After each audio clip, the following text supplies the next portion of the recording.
Have you ever gotten one of those notifications on your phone?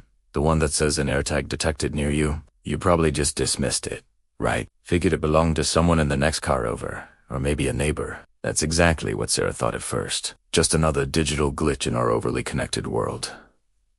But then it happened again, and again. It started on a Tuesday. Sarah was at the grocery store, picking up some things for dinner, when her phone buzzed with the alert. AirTag detected. Weird, but she shrugged it off. Later that day, at the gym, the same notification popped up. AirTag detected near you. A little strange, maybe, but still explainable. The gym is a public place, full of people and their gadgets, but the feeling of unease started to creep in. It was a tiny seed of doubt, planting itself in the back of her mind. The next day, the pattern continued. The notification appeared when she was at a coffee shop, and again in the parking lot at her office. It was starting to feel less like a coincidence and more like ... something else. She started checking the map that came with the alert. It showed a red line, tracing the path the AirTag had taken, and her blood ran cold when she realized the red line was a perfect mirror of her own movements. It had been with her at the grocery store. It had followed her to the gym. It was with her right now, in her office parking lot. This wasn't a glitch. This wasn't a coincidence. Someone's AirTag was traveling with her. The initial feeling of unease blossomed into full-blown fear. How was this possible? Was it in her purse? Her gym bag? She frantically searched her belongings, emptying everything onto her car seat. Nothing.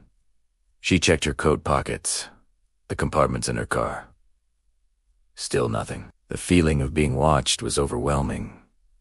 Every shadow seemed to hold a pair of eyes. Every person she passed on the street was a potential suspect. Who would do this? And why? She tried to rationalize it. Maybe she'd accidentally picked up someone else's keys. But she had her own keys right here. The logic just didn't add up, and the fear was becoming suffocating. That night, sleep offered no escape. She was restless, her mind racing. Every creak of the house, every distant siren made air jump. Around those a.m., she was jolted awake by a faint, rhythmic sound. A tiny, electronic chirping. Beep dot dot dot. Beep dot dot dot beep. It was coming from outside.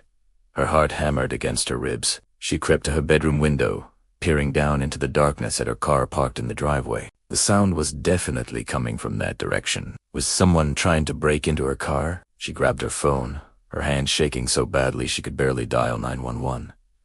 But then she remembered the AirTag notification. You can make an unknown AirTag. Play a sound to help you find it. She'd been trying to do that all day, with no luck. Was this it? Gathering every ounce of courage she had, she activated the play sound feature on her phone again. The faint beeping from her driveway instantly got louder, more insistent. Beep. It was a call and response.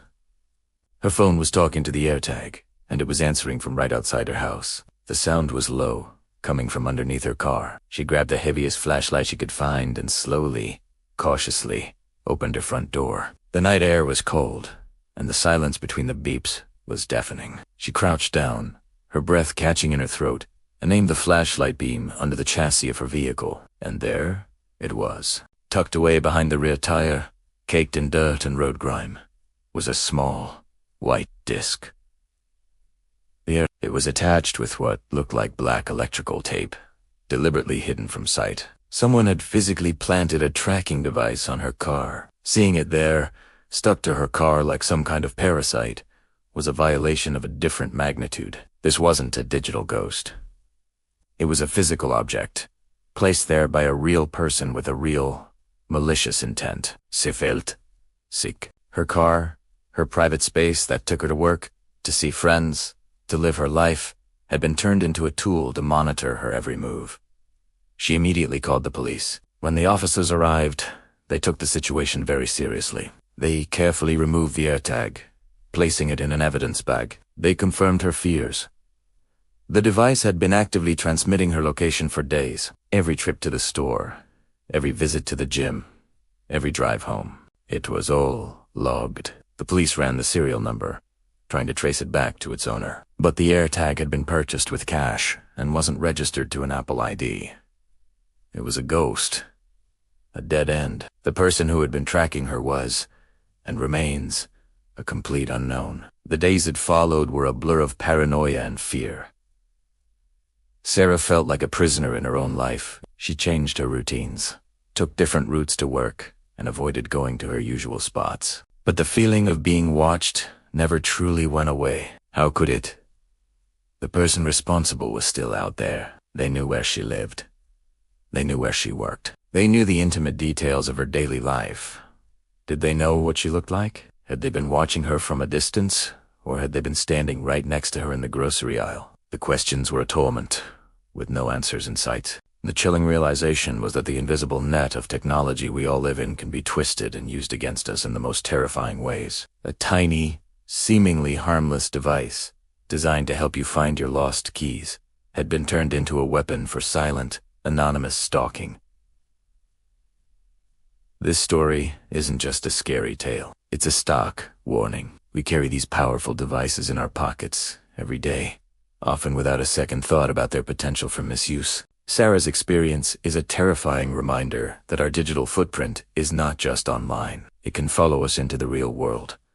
It highlights the dark side of convenience. The police advised her to be hypervigilant, to check her car regularly, and to always be aware of her surroundings. But how can you protect yourself from a threat you can't see? A threat that knows your life better than some of your closest friends. The psychological toll was immense. The feeling of safety, something most of us take for granted, was shattered. Every notification on her phone sent a jolt of anxiety through her.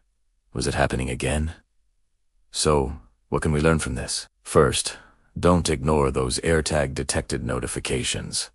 Your phone's security features are there for a reason. If you get a persistent alert, take it seriously. Use the Find My app to see the map of where the item has been with you. Try to make it play a sound. If you find a device you don't recognize, do not take it home with you. Go to a public, safe place, like a police station. Technology is a double-edged sword. It offers incredible convenience, but it also opens up new avenues for harm. Sarah's story is a terrifying example of how easily the tools we rely on can be turned against us.